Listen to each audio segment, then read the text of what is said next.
So we've stopped here in Chester to fuel up, and we're bringing home on this trip a 1970 Plymouth Belvedere. Slant-six, B5 blue inside and out. It's got a little bit of rust, lower dog leg,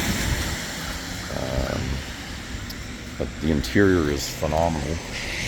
Maybe you can see that. It's got the seat covers on it. But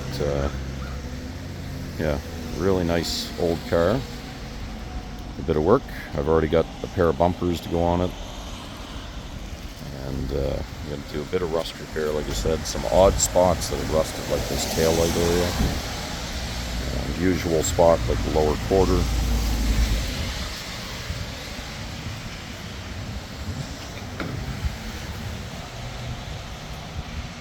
I was told that the car was originally from the Halifax area, and we actually had to drive all the way down past Digby to Soniaville to pick this up last night. It was sent to a junkyard. We bought it from the fellow who got it from the junkyard.